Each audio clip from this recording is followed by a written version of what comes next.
Greetings, ladies and gentlemen, and welcome to this latest edition of Tales from Outer Space. Hope you enjoy. Battle of Ganin, Galavrck-Terran War. Written by Shade Skira. The following is a report intercepted by the 1st Terran Defense Fleet shortly after the Battle of Ganin. As the first fleet of the Terran entered the system of GRD-6, I watched as they scanned the system, and they noted a total of 75 Galavrck warships of every make and cannon, almost 5 times the First Fleet's numbers, which the Terran war leader called carriers. This was it. They would be crushed here and now, but I needed to leave. I couldn't be on the bridge of their warship when it was destroyed. As I requested to be taken to my personal craft, the war leader laughed and said, and I quote, "They aren't even in our weapons range yet and you want to leave?" The sheer unyielding amusement on his damn face grated on my instinct to slay him right there. Then the Humanity ambassador spoke up. "Ambassador Lana, this is the best seat in the house. You requested to see how we conduct war. This is where you can see it best." That damned monster that had so easily been baited by the Galavrck into war looked like he was positive of the victory. "If you can assure my safety, that I shall remain. However, when this battle turns for the worst, I want the fastest way off this ship." No sooner had my statement settled that the crew began to go to work.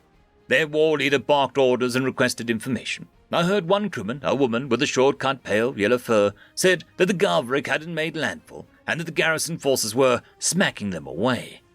An odd thought came to me when I had heard that garrison forces on this backwater colony, not even one strategic value according to the comm officer.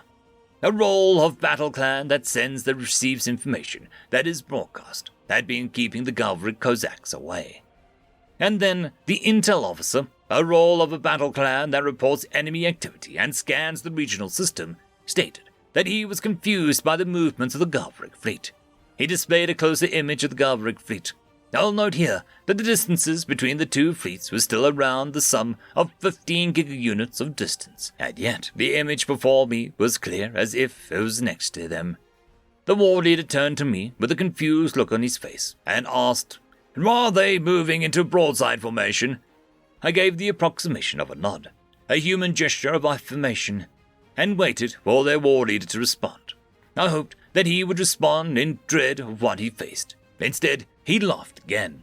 At first, I mistook it for madness. He was broken, unable to lead his feet, until I saw his face.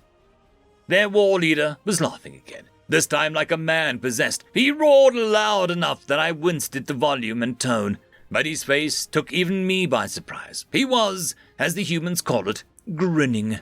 This was a wide and exaggerated smile that made as many of the fangs in the human as visible as possible. I've been told that this gesture is made when a human has made a self-affirmation of something of absolute truth. I waited to see his next orders. What I heard dumbfounded even myself. He simply said, "Bring us into weapons range and let's teach those four-armed insectuous aliens what happens when you present a larger target." I will assert here and now that I am not a war leader nor a battle clan. However, I do have an understanding of basic galactic void combat. When two fleets meet in the void, they will begin to circle each other slowly, closing the gap until weapons range is achieved. Then both fleets will fire a salvo after salvo until one fleet is rendered immobile, at which point boarding actions will take place to seize the enemy vessel. However, the humans even sneer at this noble form of naval combat as ineffective. The human fleet advanced straight to the Galavrck, not turning their broadsides to them. At about 8.5 gigaunits, the Terrans stopped, and I had hoped that they saw the error of their ways and would now turn, that they would now follow an example of their betters. But I was not ready for what I heard next. The intel officer leaned back and said in an almost gleeful voice, "Weapons range achieved." Hi, Emperor, if you read this, do understand that I had not fed you any false information. The Terran's maximum range is 8.5 gigaunits, nearly 4 times our laser cannon range. At first, I didn't believe that I had heard the weapons officer, a role the battle clan that is to power and target weapon systems and prove targeting solutions, yell a moment after, "Weapons are hot, tubes are loaded, nukes ready, the PDS are deployed and waiting, sir." I looked to my fellow ambassador in a whirlwind of emotions flooding every inch of my being. He smiled and said, "The show is about to start. Also, do remember to read over that document." I watched in awe, and the humans fired their MACs. At first, the ship did nothing for a nanocycle, and then I heard a groan through the ship, and as though something had hit it. However, out the viewpoint of the vessel, I saw spears of light race across the heavens and dimmed as they flew at the Galavrck. A moment later, I saw no less than 15 Galavrck ships implode at the impact. Every ship in the Terran fleet had not only hit its target, but obliterated it. Before I could take in what I had seen, the war leader commanded that, "Fire half the tubes in a crane wing formation." As soon as the order had been given, I watched in horror as the clutch of hatches on the prow of the vessel opened and a smaller flotilla of cylindrical ships flew out and began to arch both above and below the Galavrck fleet. And I, for the first time in nearly 300 loops, prayed, if these MACs were so deadly, why have more than one weapon system? Needless to say, I learned nanocycles later, these tubes the humans spoke of work like a high-output scatter laser cannon. As these tubes begin to approach its target, it would unravel into thousands of smaller vessels, each carrying an explosive device equal to the Calorus mortar shell. I saved the worst of this weapon for last. I thought that these tubes were piloted by a human. However, upon questioning the ambassador after the battle, he stated, "They are self-guiding. We point, and it'll get its target." I watched as this new race, still fresh to the doorway of the galaxy, had in the span of 5 nanocycles laid 42 Galavrck ships on the line to quick and dishonorable death. My blood boiled for the first time since I was a brood pap. This, my emperor, is not the worst I have to tell you. The Terrans' last weapon that they used in this battle, it is the most horrifying. The war leader called for the nukes to be fired at all the Galavrck that remained but one. I watched, and out of the prow of every ship there had fired between 2 to 3 vessels each, much smaller than the tubes. This propelled themselves for a few seconds before shutting off their drives. I watched in horror and dread as I first saw the ships at the ends of their formation flash like stars, burning brightly for a moment before vanishing. Had the rest missed, I pondered, before the heavens shone with the bright light of 1,000 suns and vanished just as quickly? I looked to the war leader and then to the ambassador, seeking an answer as to what I had witnessed. The response gave me all the reasons I need for the end of this report. Thermonuclear missile, much like your people's first void ship rockets, but with a bit more. And so, my great emperor, it is with a heavy heart and a dread of the fate of our people that I must now ask the near unthinkable and will throw my life at your feet, if it means you heed my words. We must not, under any circumstances, be the enemy of humanity. More, if we are and we are doomed, I implore you to sign the document that I am transmitting and beg of you to now do not seek out the humans in any theater of combat. Ambassador Lana. End of story. Story number 2. The Observer, written by Wilthy Wonka. A small ship slid past a boundary. It was not a force field, or a light barrier, or even a kinetic null zone. It was not a physical boundary at all.